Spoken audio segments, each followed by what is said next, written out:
Assalamualaikum warahmatullahi wabarakatuh. Masih di channel Motor Sekadar ID bersama saya Dimas Permana. Baik, pernah nggak sih teman-teman kepikiran ya untuk momen-momen terbaik dalam hidup teman-teman itu, teman-teman nggak mau ketinggalan satupun momen yang berharga yang nggak bisa diulang. Jadi ya teman-teman kan biasanya setiap acara, setiap dokumentasi acara yang bersejarah di kehidupan kita ya, kita pasti butuh namanya fotografer atau seseorang yang memfoto kita, mendokumentasikan kegiatan kita. Ya karena apa? Ya karena satu, momen tersebut nggak akan bisa diulang, dan pada saat kehadiran di momen itu kita membutuhkan biaya yang mahal ya.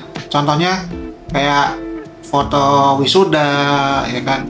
Kita harus mempersiapkan semuanya, dari mulai baju, kalau perempuan itu make up, belum tata riasnya segala macam, lalu akomodasi kedua orang tua kan datang, bisa juga orang tuanya menginap ya kan, apalagi membawa saudara, pacar ya kan, teman-teman. Nah itu biayanya sangat mahal dan sayang sekali kalau tidak didokumentasikan ya. Begitu juga halnya momen yang sangat penting dalam hidup setiap orang, salah satunya adalah momen pernikahan ya kan.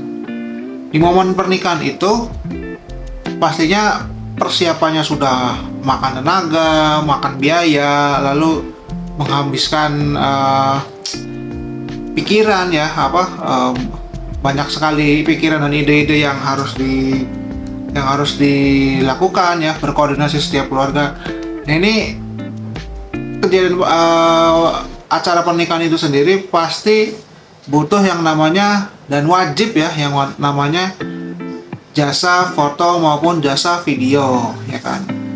Dan karena kita hari itu hari spesial ya, yang harusnya sekali seumur hidup, ya jangan sampai dua kali sih. Nggak ada yang, menurut saya nggak ada sih yang mau menikah yang niatnya nanti saya habis ini besok pisah lalu cari lagi. Saya rasa nggak ada kayak gitu, karena setiap orang yang menikah pasti ingin sekali seumur hidupnya dan selama-lamanya gitu, sampai maut memisahkan, sampai sehidup sesurga.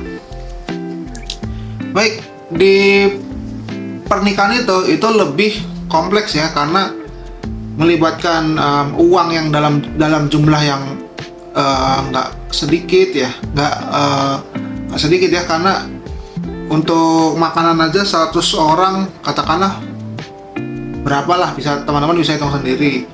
Belum lagi sewa gedung, sewa tempat, bahkan mengundang hiburan, ada organ dangdutnya ya kan. Nah itu pasti menghabiskan biaya nggak sedikit. Dan kalau momen itu berlalu begitu saja, itu pasti akan sangat nggak ada memorinya gitu. Dan sayang banget kalau momen-momen yang berharga dilewatkan gitu aja tanpa ada dokumentasi. Maka dari itu di acara pernikahan itu pasti dibutuhkan dokumentasi untuk video maupun fotografi. Dan momen-momen itu dan pada saat sudah menyewa jasa foto maupun video itu, sebisa mungkin sebagai klien saya tidak ingin dikecewakan gitu.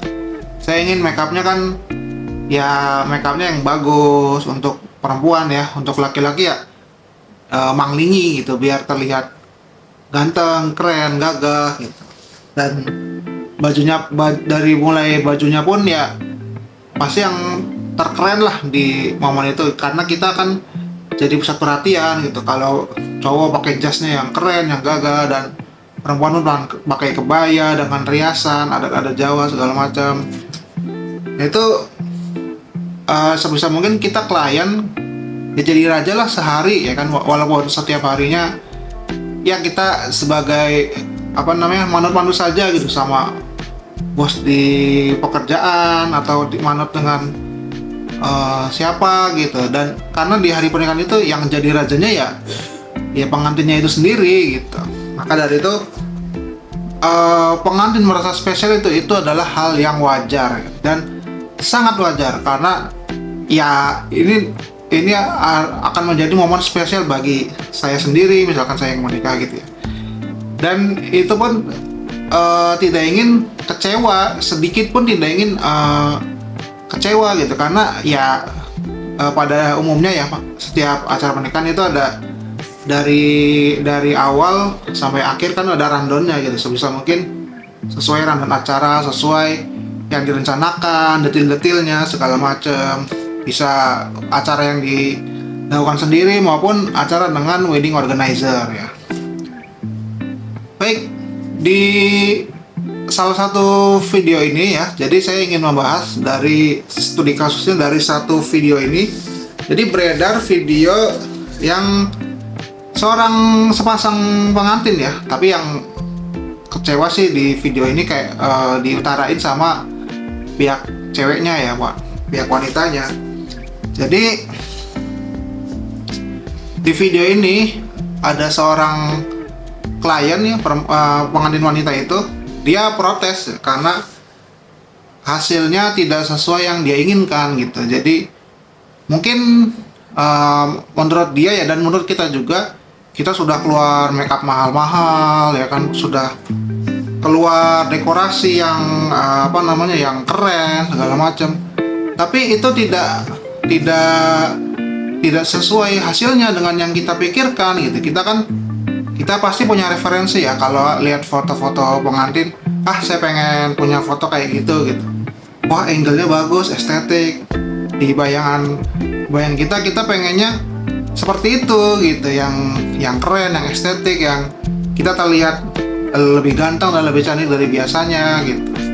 Tapi di kasus yang ini, si pihak pengantin pria dan wanita itu kecewa gitu, karena kok hasilnya muka saya kok kayak kuning gitu, kayak muka saya kok kayak orang bingung gitu, dan kok warnanya banyak yang berubah gitu, dan terlalu cerah segala macam. Jadi kalau diperhatikan sih ini kayaknya editing fotonya berlebihan dan menurut saya agak lebay gitu. Dan karena satu, makeup yang mahal-mahal itu kita udah terlihat cantik ataupun ganteng di lokasi nyatanya ya, di lokasi sebenarnya pada saat pernikahan itu, tapi pada saat di foto kok kayak gini gitu kan. Nggak, ya minimal kan fotonya sesuai lah sama akadnya gitu kan, dengan di aslinya bagus ya kan, di kaca gitu kita bercermin itu bagus, lalu kita pun pengen hasilnya pun ya sesuai lah, nggak usah ya, minimal sesuai gitu. Hal-hal lain kayak terlihat gemuk, terlihat apa itu kan bisa dibicarakan ya, dan yang penting pun warnanya pun sama gitu. Jadi jangan sampai di hari pernikahan kita pakai baju putih tapi di foto kok hasilnya malah bajunya kuning gitu. Nah, baik, untuk lebih jelasnya lagi kita saksikan bareng-bareng video ini ya. Jadi video ini sempat viral di TikTok dan menyebar luas di akun-akun sosial media, sampai juga sampai dibahas oleh Mas Wahis Pramono ya, dan pada akhirnya video di take down. Dan ini semata-mata bukan untuk menjelekan siapapun ya, bukan untuk menjelekan klien, bukan untuk menjelekan jasa foto, video, WO segala macam yang terkait dengan video ini, karena ini hanya sebagai edukasi ya, dan bahan pembelajaran untuk kita semua, dan menjadi saran dan pandangan untuk klien-klien yang ingin menyewa jasa foto maupun video di kemudian hari. Dan ini sama sekali saya mohon maaf tidak untuk menjelekan ya, saya berulang kali ingin mengucapkan ini bukan untuk menjelekan satu sama lain, karena ini bertujuan semata untuk edukasi. Baik, kita saksikan, ini dia videonya.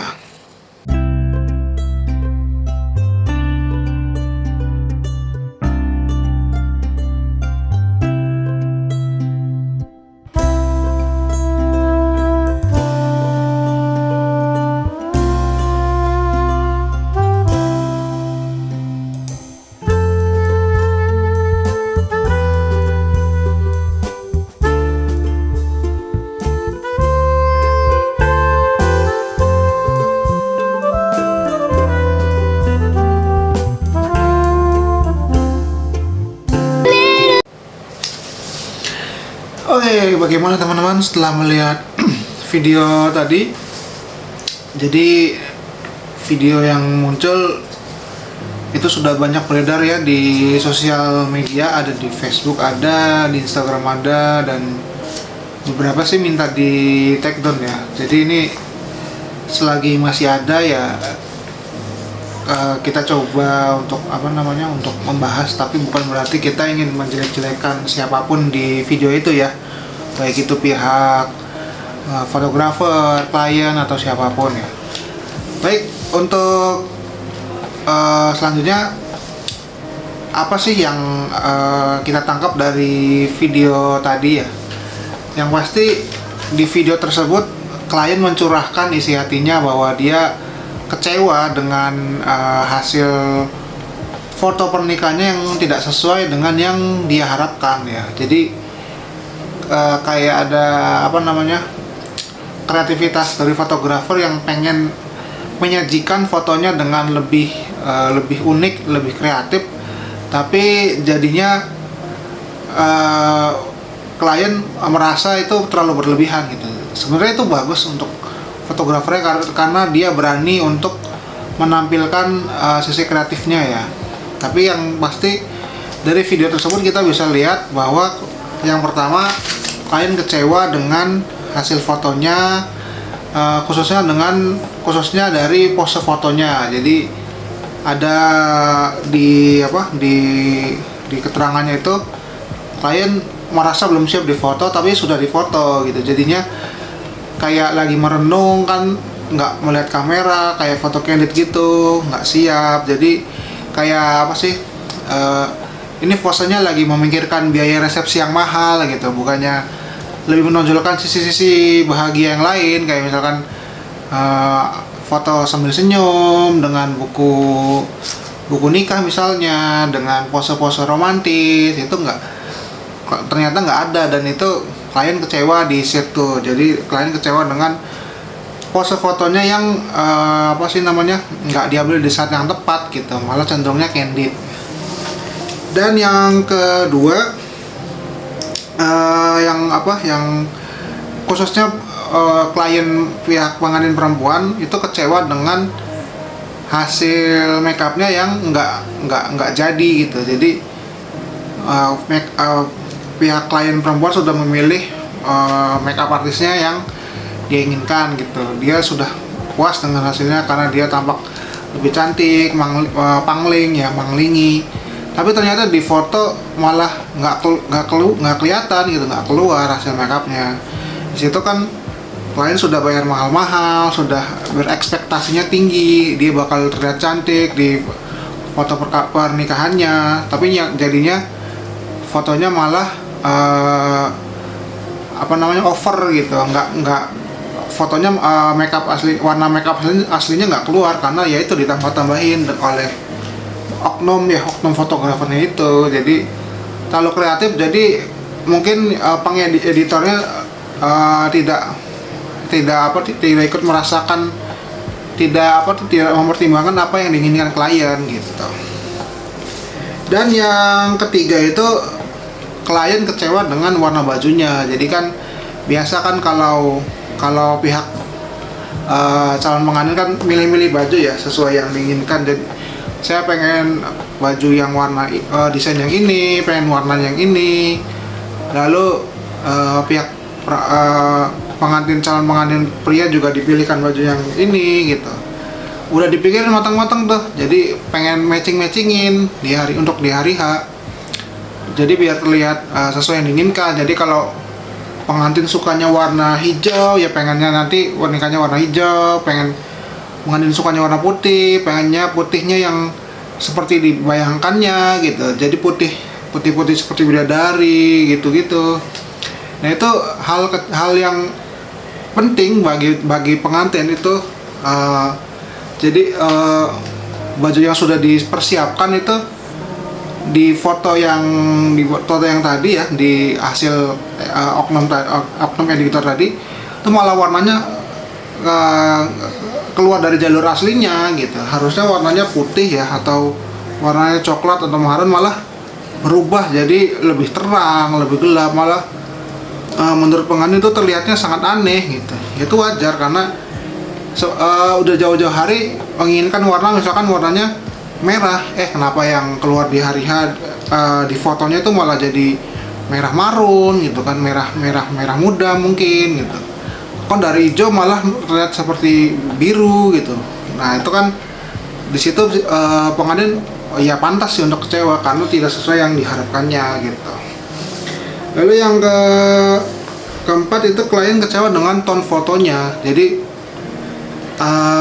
kalau dilihat-lihat sih dari fotonya itu ya memang sih kurang natural, kayak apa namanya, kayak ada warna yang warnanya dia pakai baju putih malah terlalu over gitu, malah terlihat terlalu terang gitu kan. Jadi mungkin maksudnya si oknum editor ini pengen lebih menonjolkan kecerahan wajah sang pengantin, kedua pengantin ya, kedua mempelai. Tapi yang jadi kan warna bajunya putih diterangin mencolok, jadinya ngaruhnya ke semuanya, jadi jatuhnya jadi over exposure, udah over terang gitu. Nah ini malah terlihatnya kayak menyilaukan mata lah gitu. Ya kurang enaknya juga kalau yang berlebihan kan ya. Nah itu malah kalau lebih natural lagi ya kan, putihnya natural saja dengan background sekelilingnya juga natural, itu mungkin lebih enak dilihat gitu. Dan yang patut disayangkan juga yang warna-warna daun yang berubah ya, nggak terlihat hijau lagi gitu, daunnya malah berubah warna. Jadi inginnya kan, konsepnya kan yang natural saja udah bagus gitu, dengan melakukan sedikit pengaturan di aperture, mungkin lebih di bokeh agar backgroundnya tidak terlalu detail gitu, hanya disamar-samarkan, itu pun sudah cukup sebenarnya gitu.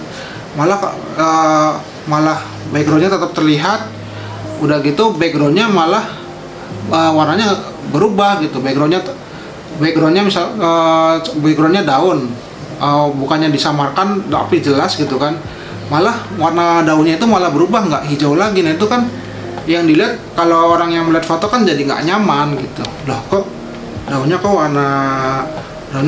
warna silver, warna kuning, kok bukannya hijau gitu. Jadi kan dalam hatinya kan malah nggak nyaman melihat foto tersebut gitu.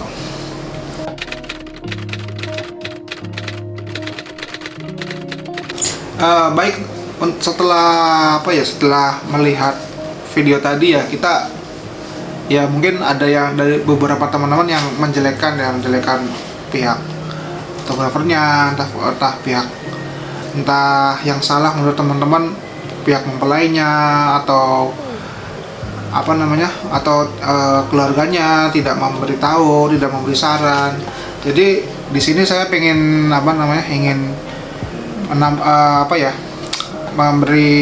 memberi pandangan saya ya mungkin itu sudah terjadi ya, karena kita pun nggak tahu bakalnya seperti apa. Yang kita harapin mungkin sudah sesuai yang kita rencanakan gitu, sudah sesuai kita tulis misalkan A, B, C, D gitu. Kita pengennya seperti ini, tapi ternyata ada faktor lain yang miss di situ gitu. Dan itu pun di luar kemampuan kita gitu. Karena ada saja mungkin dalam pernikahan ya yang mengganjal dan tidak sesuai harapan, dan ya semoga sih nggak terjadi sama teman-teman ya mungkin itu pun hal-hal kecil gitu, tapi pun ya nggak semua juga akan mengalami ya semoga saja teman-teman jika mengadakan acara pernikahan itu bisa lancar ya, sampai selesai, sampai sampai dapat hasilnya, fotonya dicetak segala macam setelah acaranya itu gitu, tidak ada kendala apapun gitu. Dan khusus kejadian tadi untuk untuk foto-foto hasil pernikahan yang bikin kecewa oleh klien tadi ya, pengantin tadi ya, mungkin ini jadinya kita ingin memberi saran ya, saya ingin memberi saran dan memberikan pandangan ya, dan teman-teman juga boleh menambahkan, boleh juga berpendapat juga. Ini sesuai yang saya rasakan ya. Jadi agar tidak salah dan meminimalisir meminimalisir kekecewaan ya, dan sampai ada kecewa sih, dan agar puas lah dalam menyewa fotografer itu. Ini patut jadi bekal teman-teman juga yang ingin menikah ya. Jadi harus tahu dulu siapa fotografernya gitu. Kalau ingin semuanya perfect sesuai yang diinginkan gitu. Memang sih biasanya fotografer itu sepaket sama make up gitu, sama dekor, atau biasanya make upnya ini menyarankannya fotografernya ini gitu, lalu dekornya udah ini, jadi saling kenal lah, saling menghubung-hubungkan gitu. Itu di luar di luar EO ya. Jadi kenalan by person gitu, saling mengenal, jadi disarankan satu sama lain. Nah itu kalau teman-teman udah dapat situasi kayak gitu, lebih baik teman-teman tanya saja ke makeup artisnya, fotografernya. Misalkan makeup artist menyarankan fotografernya A gitu ya, teman-teman cari tahu A siapa, tanya nomor kontaknya. Kalau ada sosial medianya kan bisa dilihat-lihat ya hasilnya gitu. Bahkan kalau ada teman sedaerah yang udah pernah pakai jasanya gitu kan, teman-teman bisa tanya hasilnya gimana gitu. Dia itu agar teman-teman puas sendiri. Yang minimal hasilnya normal standar lah gitu. Jadi dokumentasinya dapat semua, cahayanya rata, cahayanya bagus. Itu udah standar sih menurut saya untuk foto-foto dokumentasi pernikahan ya. Jadi cari tahu dulu fotografernya siapa gitu. Apalagi misalkan lagi teman-teman nikahnya melalui EO nya sudah memberitahu nanti fotografernya ini, teman-teman cari-cari saja infonya gitu, cari kontaknya, kita tanya-tanya nanti gini ya. Itu nggak masalah, karena kan kita membayar jasanya kan, kita berhak untuk memberi saran, kita berhak tahu nanti seperti apa gitu ya. Kita komunikasi saja gitu. Jadi yang pertama cari tahu dulu siapa fotografernya gitu. Dan yang kedua itu, kalau sudah tahu fotografernya kan biasanya dia punya portofolio ya, entah di studionya dia punya album-album yang hasil foto-foto pernikahannya yang dulu gitu, klien-klien yang sudah ditangani gitu. Bahkan yang di zaman sekarang kan lebih mudah lagi, karena kita bisa melihatnya melalui sosial media ya. Kita tanya saja sosial medianya, Instagramnya. Kalau saya rasa sih hampir semua fotografer zaman sekarang ya, kayaknya sih semuanya punya Instagram ya, karena Instagram itu awal dibuat juga itu untuk foto-foto, untuk fotografi gitu. Dan udah mulai dari lama juga portofolio hasil kerja fotografer itu ada di Instagram itu gitu, atau di Facebook gitu. Di Facebook kan ada lagi, dibagi lagi di albumnya gitu. Jadi ada pekerjaan album pernikahannya ini itu bisa dilihat. Jadi cek saja portofolionya itu udah sesuai enggak sama yang teman-teman harapin gitu. Ya biasanya yang lebih canggih lagi, yang lebih modern lagi, yang lebih eksklusif, fotografer biasanya punya website pribadi ya. Di situ lebih eksklusif lagi. Jadi hasilnya seperti apa gitu, tema-temanya mulai dari tema mewah, tema sederhana, tema outdoor, tema-tema pinggir pantai, tema-tema lainnya. Itu biasanya teman-teman punya. Jadi teman-teman lihat nih, wah cocok nih hasil kerja yang dulu, bakalan nanti saya kayak gini nih. Kemungkinan besar ya pasti 70-80% hasilnya sama seperti itu. Ciri khasnya, warnanya, segala macam ya pasti sesuai dengan portofolionya gitu.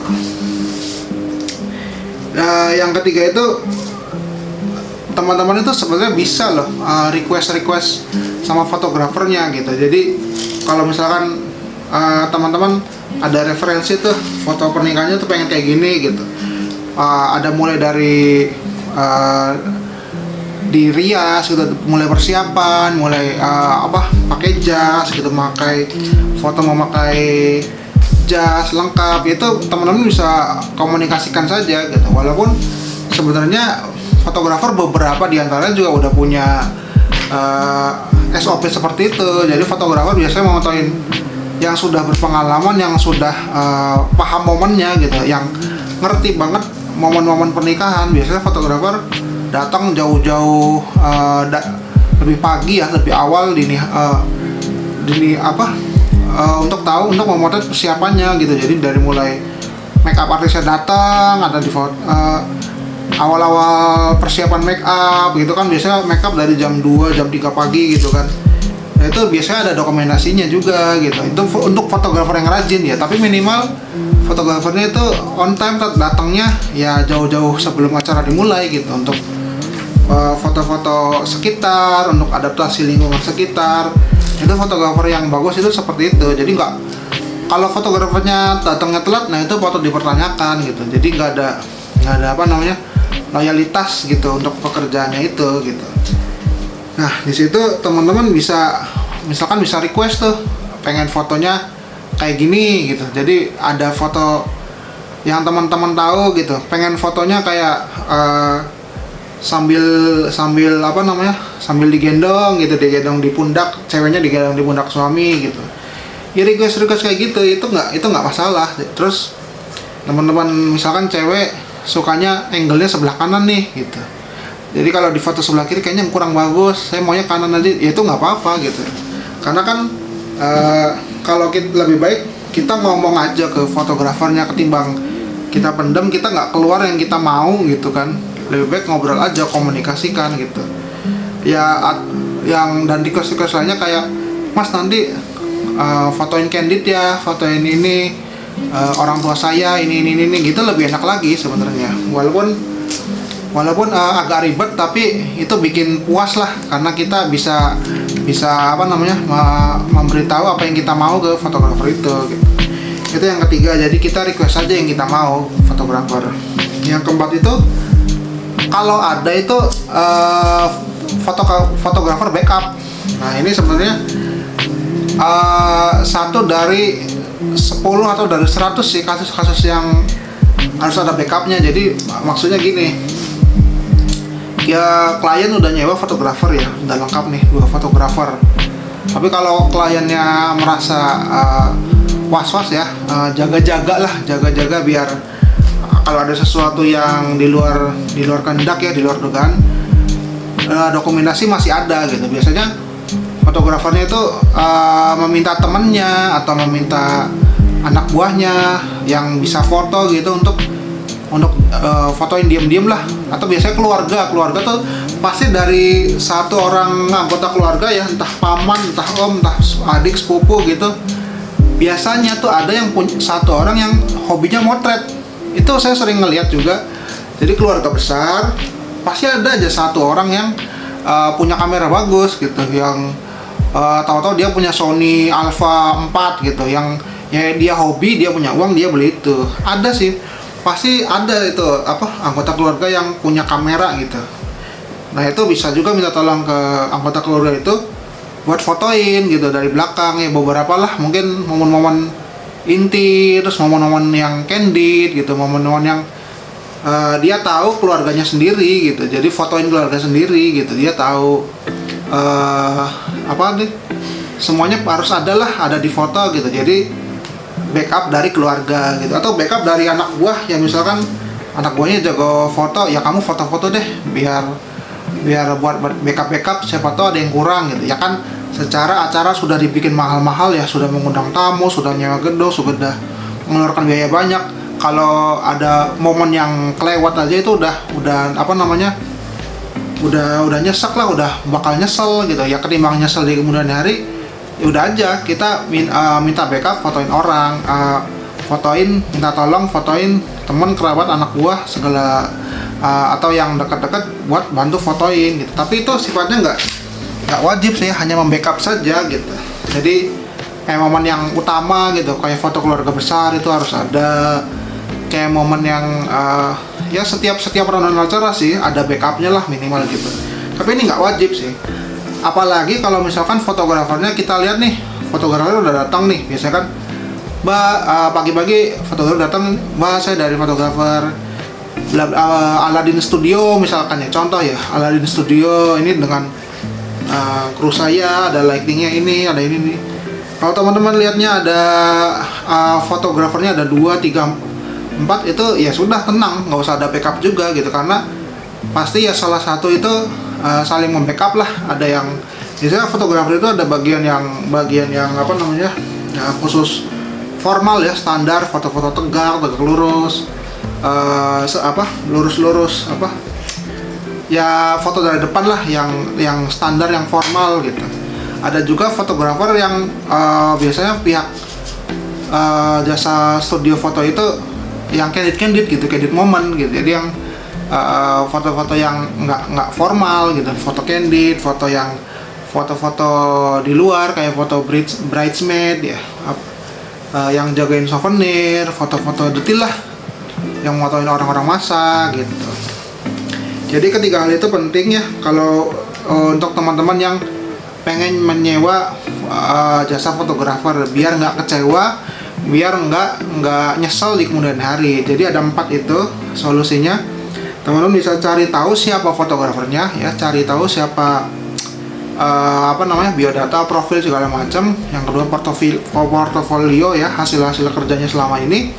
Yang ketiga bisa request aja kalau teman-teman ada yang diinginkan ya. Jadi dari awal udah memberitahu nih, nanti hasilnya saya pengen natural aja gitu, saya pengennya yang soft aja, yang tajam gitu, yang terang gitu. Teman-teman bisa request dari setelah melihat hasil portofolio ya itu, atau minimal fotonya standar aja mas ya, yang penting sesuai warna aslinya. Nah itu lebih enak tuh mas, fotoin sesuai warna aslinya, yang bagus, yang tajam, jangan ngeblur ya, kayak gitu kan nggak apa-apa gitu. Kita ingatkan aja, walaupun kalau fotografer udah profesional ya dia pasti akan tahu settingan yang biar gambarnya nggak ngeblur gitu, yang tajam seperti apa gitu. Yang gambar itu backupnya itu sebagai opsi ya, itu sunnah yang nggak wajib. Jadi bisa mempercayakan ke keluarga atau ke anak buah, ke tim kita gitu. Atau malah lebih anu lagi, kita fotoin sendiri. Jadi kalau kita bisa motret, kita jadi pengantin, kita fotoin sendiri. Jadi kan ya lebih agak repot juga, masa pengantin ikut foto-fotoin juga gitu ya. Ini untuk meminimalisir kekecewaan ya. Jadi jangan sampai kejadian kayak mbaknya tadi terulang lagi gitu.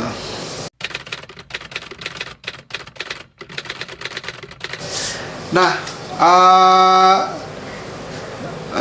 sebagai penutup ya, jadi kita menyambung lagi ke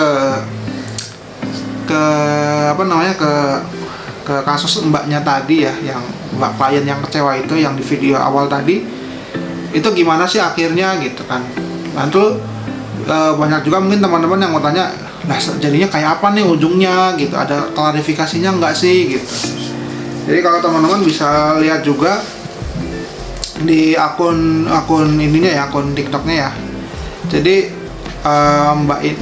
mbak klien ini dia memberikan posting lagi setelahnya, yaitu postingan bahwa dia ada juga fotografer lain yang memotret. Jadi ceritanya di acara itu dia ada 2 fotografer gitu. Jadi yang fotografer yang satunya lagi nih, ini fotonya aman gitu, dapat semua momen-momennya gitu, nggak kayak yang awal tadi gitu.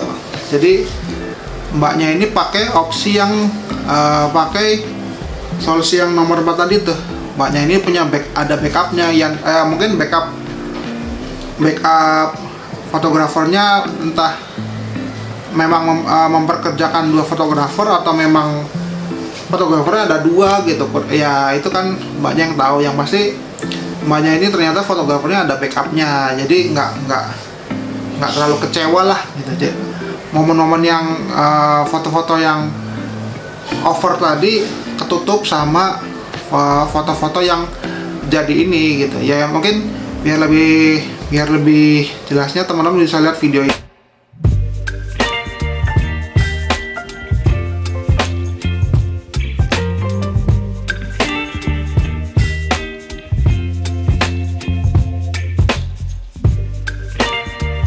Kan jadi klien pun nggak sepenuhnya kecewa ya, seenggaknya Mbak Sakil ini jadinya ya tenang ya, momennya nggak ada yang terlewat, jadi aman ya, alhamdulillahnya aman.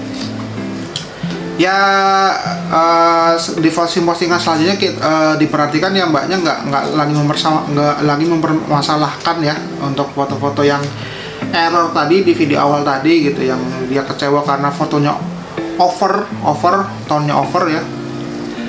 Mbaknya ini intinya ya sudahlah, diikhlaskan saja yang hasil yang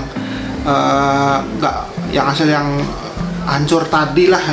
Jadinya mbaknya yang ya sudahlah, diikhlasin aja, yang pasti ada backupnya, foto-foto yang bagus tadi gitu. Nah setelahnya mbaknya posting kehidupannya setelah menikah itu, dia bahagia dengan suaminya, dengan kesehariannya, dengan ya alhamdulillah nggak sampai bikin trauma gitu, nggak sampai bikin trauma berat atas hasil momen fotonya yang gagal tadi, yang di video awal tadi gitu.